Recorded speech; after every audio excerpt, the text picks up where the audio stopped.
مؤذن مشهور ترکیه رجب اویر که در مسجد سبز شهر بورسه این کشور از آن میگفت روز یکشنبه سنه 26 دکبر 2021 از عالم درگذشت. این مؤذن مرحوم در نواری که در آن آهنگ‌های گوناگونی از آن گویی را که خاص هر وقت نماز است و مقام‌ها نام دارند شرح و بیان کرده بود و با آن نوار معروفیت زیاد پیدا کرده بود. فعالان شبکه‌های اجتماعی در اینترنت نوار ویدیویی را گذاشتند که در آن مؤذن مرحوم رجب اویر درباره چگونه و کی در 5 وقت نماز با بلندگویک‌ها از آن بلند دادن در ترکیه را شرح می‌دهد. او 20 سال در ولایت ازمیت ترکیه به حیث واعظ و امام خطیب کار کرده بود و سال 2002 مؤذن مسجد سبز تعیین گشت.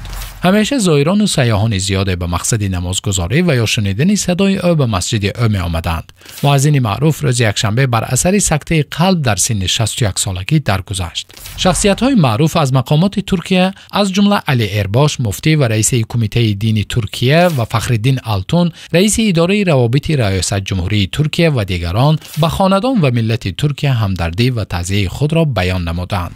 در نوار ویدیویی که در سال 2019 مشهور شد اویر میگوید از آن نماز بامداد را به مقام صبا گفته می شود، از آن نماز پیشین باشد موافق مقام حجاز، از آن عصر باشد به مقام رست و از آن نماز شام به مقام سیگاه که با کوتاهی وقت نماز شام مناسب است و از آن خفتن موافق مقام عاشق و الحسینی که صدای غم انگیز است بلند می شود.